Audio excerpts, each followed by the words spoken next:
अगर आपको लगता है कि इस सिद्धांत में समस्याएं हैं, तो आप इसे मेरे भाई से क्यों नहीं चर्चा करते? ये शब्द सुनते ही फ्लाविया का चेहरा बहुत असहज हो गया। ये जानते हुए कि एक बुजुर्ग और गर्वित महिला जैसे फ्लाविया से इस तरह बात करना कठोर हो सकता है, एडेल ने तुरंत माफी मांगने में संकोच नहीं किया और उम्मीद की कि वह इसे नजरअंदाज कर देगी। एडेल के कुशल व्यवहार ने फ्लाविया को गुस्से से कांपने पर मजबूर कर दिया, लेकिन उसे बोलने लायक नहीं छोड़ा। इसमें जोड़ते हुए चेसारे की हंसी ने फ्लाविया को बेहद शर्मिंदा कर दिया। फ्लाविया ने जल्दी से मुड़कर कहा कि उसे एक और बैठक में जाना है और खुद को माफ कर लिया। उसने अपनी टोपी नीचे खींची और हवा के झोंके की तरह गायब हो गई।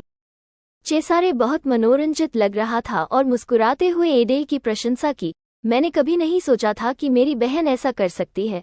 एडेल को नहीं पता था कि चेसारे वास्तव में इन शब्दों से क्या मतलब था, लेकिन उसने फिर भी उसे धन्यवाद दिया। जैसे ही एडेल ने बोलना समाप्त किया, चेसारे की आवाज में एक ताने का स्वर आ गया। लेकिन मेरी बहन का व्यक्तित्व बहुत लचीला नहीं है ना? सिग्नोरा फ्लाविया को आपके साथ कठिनाई हुई होगी। चेसारे ने एक चमकदार मुस्कान दी, ये संकेत देते हुए कि फ्लाविया को शायद आसान समय होता अगर एडेल ने उसकी बात सुनी होती। चेसारे ने कहा, लेडी फ्लाविया दिखने में जितनी कठोर है, उससे ज्यादा दयालु है। एडेल ने अपनी आंखें चौड़ी करते हुए पूछा, क्या आप कहना चाहते हैं कि मुझे और अधिक दयनीय दिखना चाहिए? चेसारे मुस्कुराया, दयनीय? आपने बचपन से अब तक कठिन जीवन जिया है, आप पहले से ही दयनीय हैं। भले ही यह सिर्फ एक अभिनय हो, इसमें क्या गलत है? आप जानते हैं कि कौन से कार्य सही विकल्प हैं, है ना? चेसारे ने जानबूझकर एडेल के कान के पास झुककर फुसफुसाया, है ना? एडेल ने अपने सामने खड़े आदमी की आंखों में अपने प्रतिबिंब को देखा। उसने सोचा, यह निश्चित रूप से एक कठिन चुनौती है। उसने झुककर माफी मांगी। उसने समझा कि उसका भाई उसकी प्रतिक्रिया का परीक्षण कर रहा था, इसलिए उसे अपने भाई की नज़रों में परफेक्ट बहन बनने की कोशिश करनी पड़ी। अचानक एडेल को इतना आज्ञाकारी देखकर चेसारे ने कोई प्रतिक्रिया नहीं दी, लेकिन मुड़ गया। उसने चेतावनी देना नहीं भूला, लोग जल्दी रुचि खो देते हैं।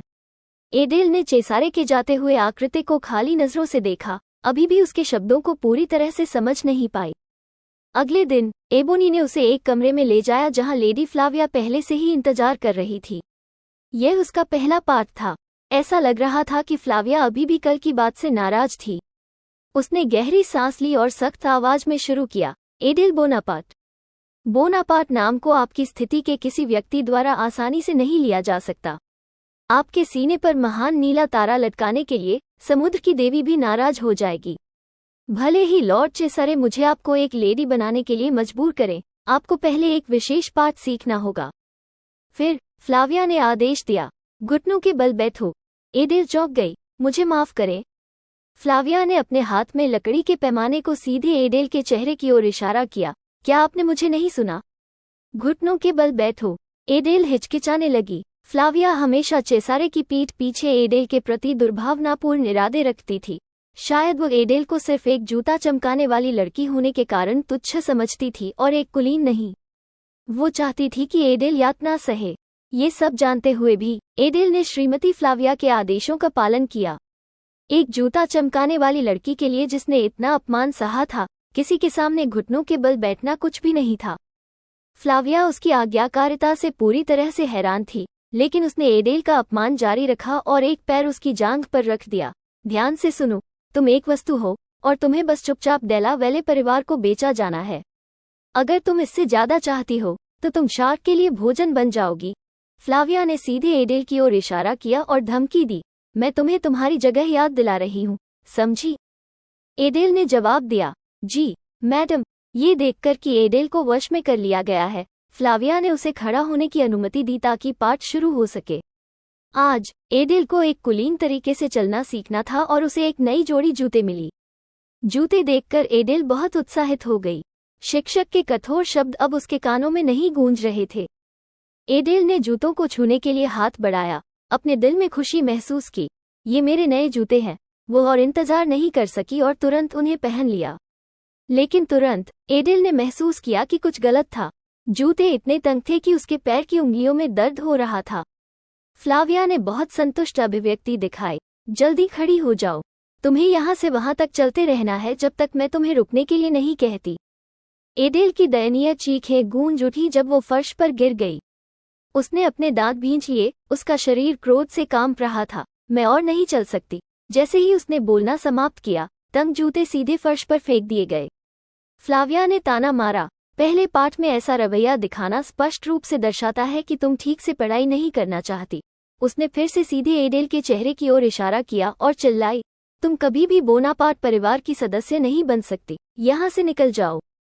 फ्लाविया के चेहरे पर विजयी लुक था। स्पष्ट रूप से यह वही रुचि थी जिसका चेसारे ने उल्लेख किया था।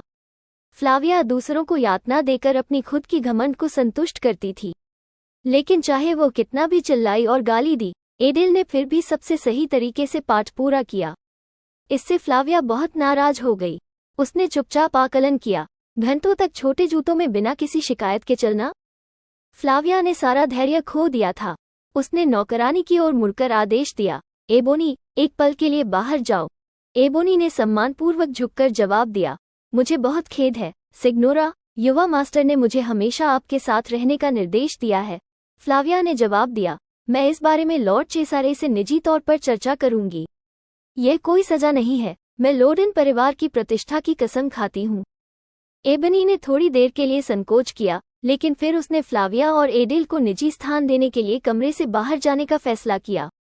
फ्लाविया ने एडेल की ओर तीखी नजर डाली और सीधे मुद्दे पर आ गई, अरे तुम छोटे जूता चमकाने वाले, मुझे स्पष्ट रूप से कहने दो, इस हवेली को छोड़ दो। एडेल ने जवाब दिया, मुझे यहाँ लाने वाले व्यक्ति का यह इरादा नहीं है। फ्लाविया ने एडेल को बीच में ही रोक दिया, अब मैं तुम्हें बता रही हूँ, बोनापार्टे परिवार की तुलना में डेला वैले परिवार एक ही स्तर पर नहीं है, लेकिन फिर भी तुम जैसे आलसी और अशिष्ट व्यक्ति से बेहतर है। अपनी जगह जानो और यहाँ से चले जाओ। अगर तुम ऐसा करते हो तो तुम्हारी सुरक्षा लोडेन परिवार द्वारा सुनिश्चित की जाएगी। तुम्हें एक उदार राशि भी मिलेगी। एडेल ने सीधे जवाब दिया, मैडम, आप चाहती हैं कि मेरे भाई की शादी लेडी लुक्रेजिया से हो, है ना? फ्लाविया अपने विचारों का अनुमान लगाते हुए एडेल की ओर चौड़ी आंखों से देखी। मुझे लगा कि तुम मेरे भाई के अनुरोध पर यहाँ आए हो, लेकिन ऐसा नहीं लगता। ये कहकर एडेल ने छोड़ दिया और फ्लाविया को ये सुनिश्चित किया कि वह इस बातचीत के बारे में सेसारे को बताएगी। फ्लाविया ने तुरंत चिल्लाया, यह इस जगह की मालकिन की इच्छा है। डेला वैले और बोनापार्टे परिवारों के बीच का वादा बहुत पुराना और पुरातन हो सकता है, लेकिन इसके बिना क्या लॉर्ड सेसारे शादी के लिए सहमत होंगे? कई महिलाएं उनके चारों ओर रही हैं, लेकिन वह अभी भी बहुत बचकाना व्यवहार करते हैं और बसने से इनकार करते हैं। हम इसे जारी नहीं रहने दे सकते। अब तुम समझ गए, तुम सिर्फ एक हारने वाली लड़ाई लड़ रहे हो। एडेल ने झुककर धन्यवाद दिया, लेकिन उसने दृढ़ता से कहा कि वो फ्लाविया के शब्दों का पालन नहीं करेगी। इससे फ्लाविया का गुस्सा बढ़ गया और उसने चिल्लाया, तुम और पैसे चाहती हो, है ना? एडेल ने धीरे से जवाब दिया, नहीं, मुझे बस यहाँ का खाना बहुत पसंद है। क्रोइसेंट्स और स्ट्रॉबेरी क्रीम केक के बारे में सोचते हुए एडेल के गाल लाल हो गए और वह उन्हें तुरंत खाना चाहती थी।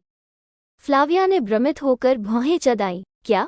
एडेल ने जारी रखा, पैसा और भविष्य मेरे लिए बहुत विलासिता की चीजें हैं। किसी के लिए जो हर दिन हर भोजन की चिंता करता है, भविष्य का वादा एक भ्रम से अधिक कुछ नहीं है। यह एक भोजन के लायक भी नहीं है।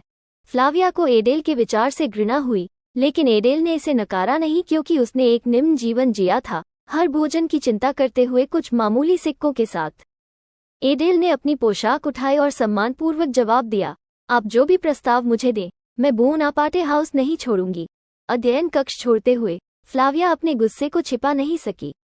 अपने मन में फ्लाविया ने सोचा, हालांकि एडेल तंग जूते पहन रही है और अत्यधिक दर्द महसूस कर रही है, वो फिर भी सुरुचिपूर्ण और शांत दिखाई देती है। ये बेतुका है, लेकिन क्यों लॉर्ड सेसारे को उस गंदे जूता चमकाने वाले के करीब देखकर मुझे परेशान करता रहता है?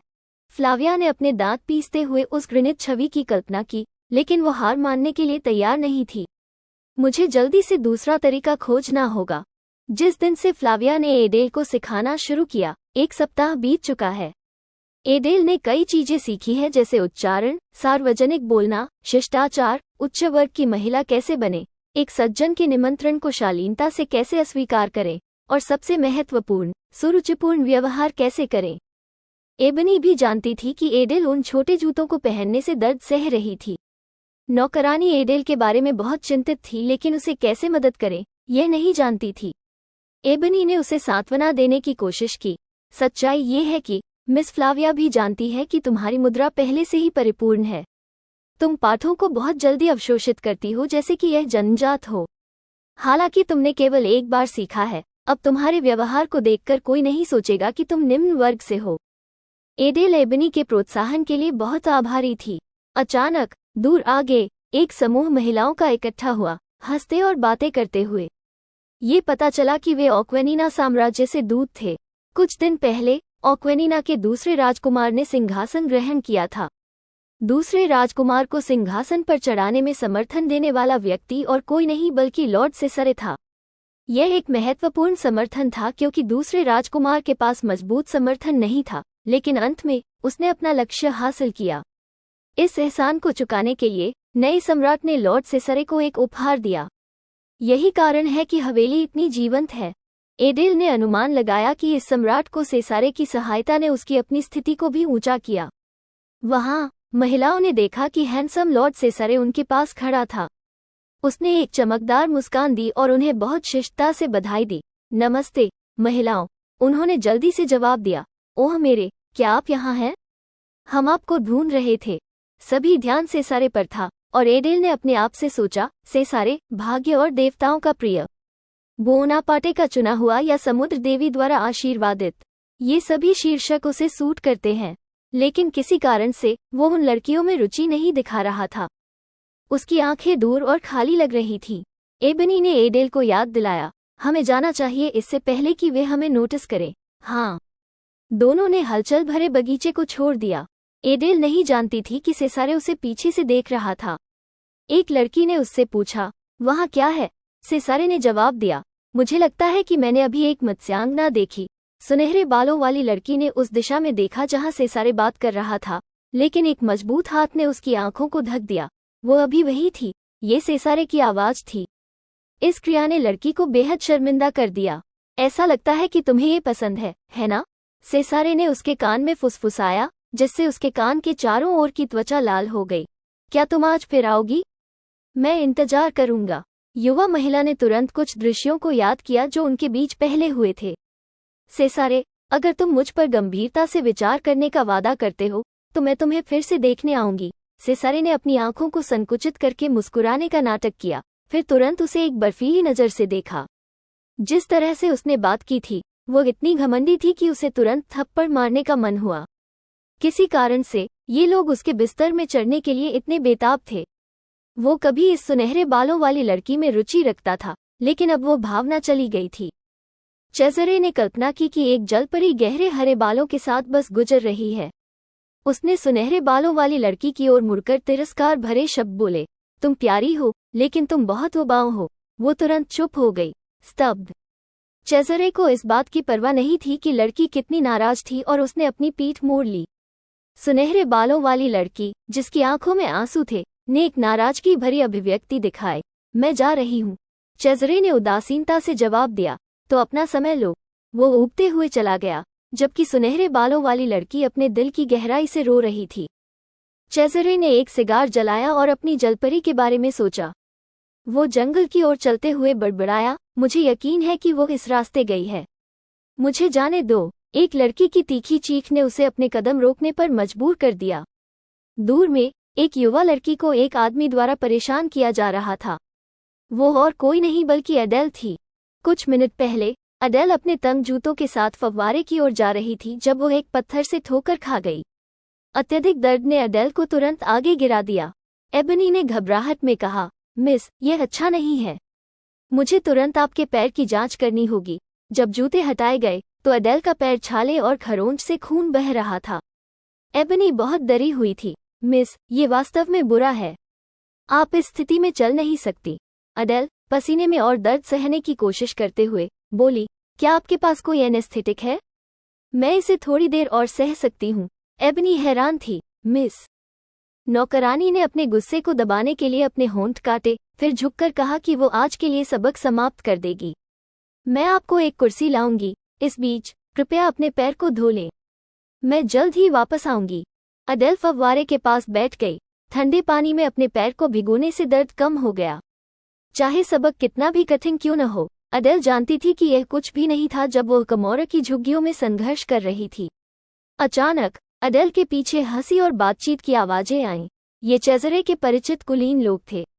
अडेल बहुत चिंतित थी क्योंकि वे उसकी ओर बढ़ रहे थे। मुझे छिपना होगा, ऐसा सोचते हुए अडेल जल्दी से फव्वारे के पीछे छिप गई। पुरुष कुछ जलपरी के दिल के बारे में चर्चा कर रहे थे, फिर उन्होंने विषय को लेडी लुक्रीजिया पर बदल दिया।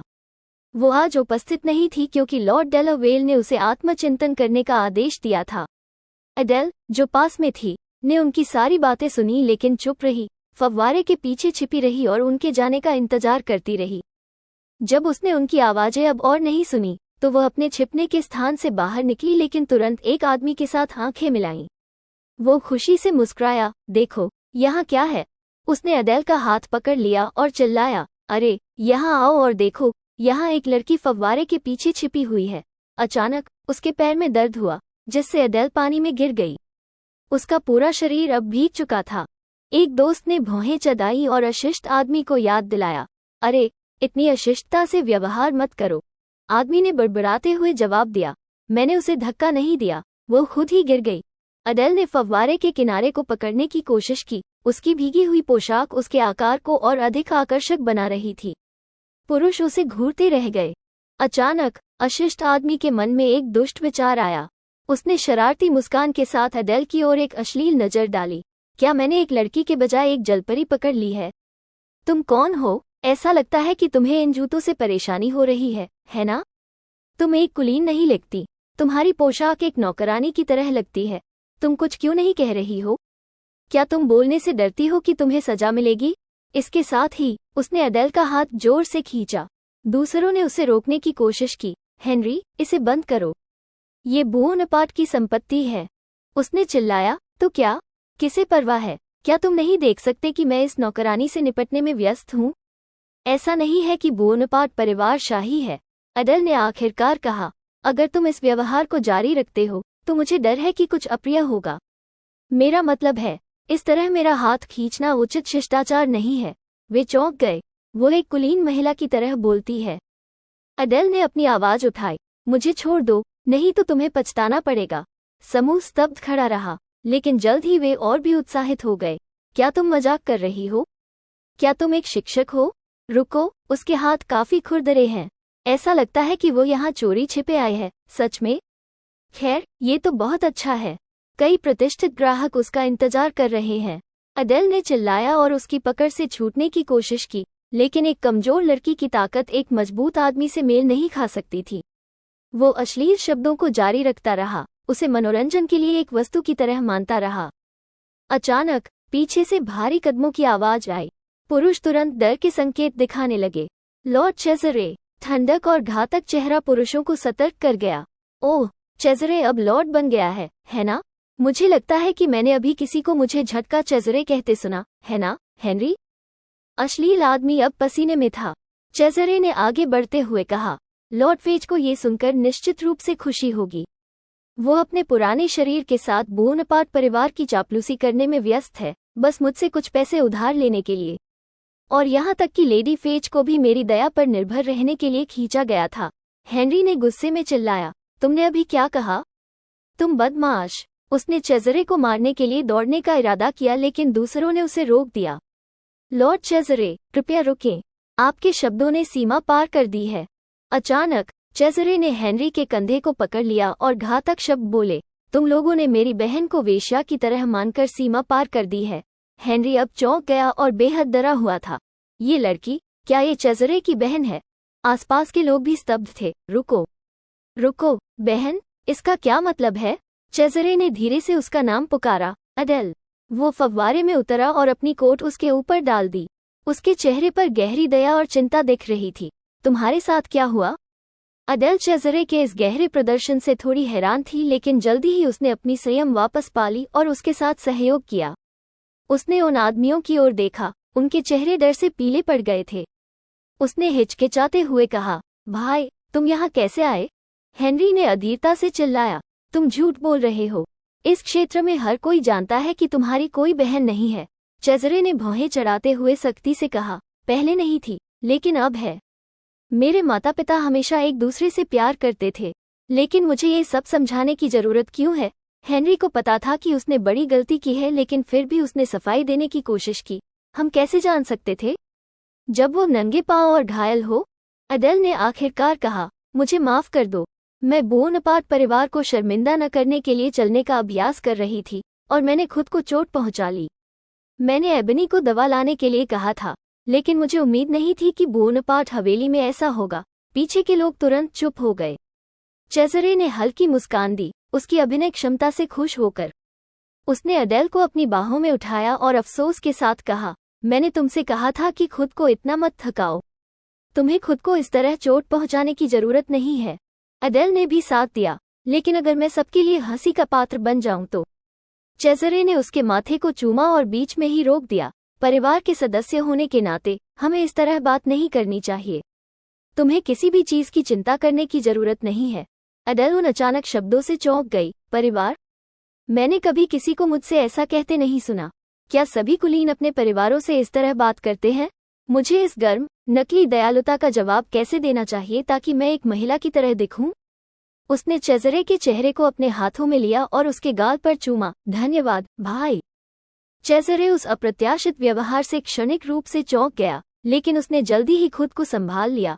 अपने हिस्से को विश्वसनीय रूप से निभाने के लिए एक मुखौटा पहन लिया। वास्तव में उनके पीछे की दर्शकों ने पूरी तरह से इस नाटक को मान लिया।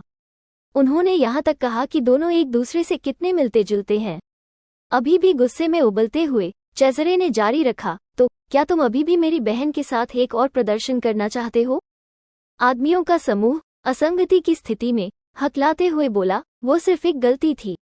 हमारा मतलब ऐसा नहीं था। चेज़रे की आवाज एक निचले स्वर में गिर गई। ओह सच में? अगर वो लड़की मेरी बहन नहीं होती तो? आदमियों को डर का एक उभार महसूस हुआ। उनकी आवाजें माफी मांगते हुए, ठीक है, ज्यादा चिंता मत करो। उनमें से एक अपनी आवाज में कांपते हुए पूछा, तो क्या इसका मतलब है कि आप हमें माफ कर देंगे? चेज़रे ने मुस्कराते हुए एक चेतावनी दी, मैं तुम्हें परेशान करूंगा, चाहे तुम किसी भी परिवार से हो। और माफ करना, वो सिर्फ एक गलती थी। एक छोटे, धूप से भरे जंगल के रास्ते पर चलते हुए, जो हरे भरे पेड़ों से भरा था, चेज़रे और एडेल दोनों चुप रहे, एक भी शब्द का आदान प्रदान नहीं किया। उसने स्वाभाविक रूप से उसकी चादर को कसकर पकड़ लिया। क्या तुम थकान महसूस कर रहे हो? बस थोड़ा और सहन करो, हम लगभग वहां पहुंच गए हैं। चेज़रे की कोमल आवाज स्थिर रही, क्योंकि वो जानता था कि दो लड़कियां पेड़ के पीछे खड़ी होकर उन्हें देख रही थीं। जब वे हवेली में लौटे तो चेज़रे ने आखिरकार अपना असली रूप दिखाया। मुझे इस मुद्रा में और कितनी देर तक रहना होगा? एडेल ने धीरे से जवाब दिया, माफ करना, मैं अभी नीचे उतर जाती हूँ। जैसे ही उसका पैर जमीन पर पड़ा, एक दर्द की लहर तुरंत गूंज उठी, जिससे एडेल गिर पड़ी। चेज़रे ने बेरहमी से कठोर शब्द कहे, क्या मुसीबत है? एबनी कहाँ है? एडेल ने जवाब दिया, मैं हिल नहीं सकी, इसलिए वो मेरे लिए एक कुर्सी लेने गई। चेज़रे ने अहंकार से कहा, यह मेरा निर्देश नहीं था। मैं पैसे जलाने के लिए किसी को काम पर नहीं रखता जो स्थिर पैर भी नहीं रख सकता। एडेल कांपते हुए बोली, वो मेरी गलती थी। मेरा कभी इरादा नहीं था कि तुम इस तरह की स्थिति में फंस जाओ। अचानक उसके मस्तिष्क में एक तेज दर्द उठा। एडेल ने चीख को रोकने की कोशिश करते हुए भौहें चढ़ाई, क्योंकि चेज़रे का जूता उसके सूजे हुए पैर पर दबा। क्या तुम्हें इतने सारे आदमियों द्वारा चिढ़ाए जाने में मजा आता है? क्या तुम्हें यह अजीब आदत तब से है जब तुम सड़कों पर भटक रही थी? क्या तुम चाहती हो कि वे आदमी अपनी मर्दानगी दिखाएं? चेज़रे ने उसके घायल पैर पर और जोर से दबाया और गुर्राया, अगर नहीं तो वे बोनापार्ट क्षेत्र में ऐसी अश्लील चीजें क्यों करना चाहेंगे? चेज़रे के अत्याचार और लेडी फ्लाविया के अत्यधिक दुर्व्यवहार के तहत क्या एडेल बोनापार्ट एस्टेट में रह सकती है और अनुबंध को पूरा कर सकती है? कृपया चैनल को लाइक और सब्सक्राइब करें ये देखने के लिए कि आगे क्या होता है। देखने के लिए धन्यवाद।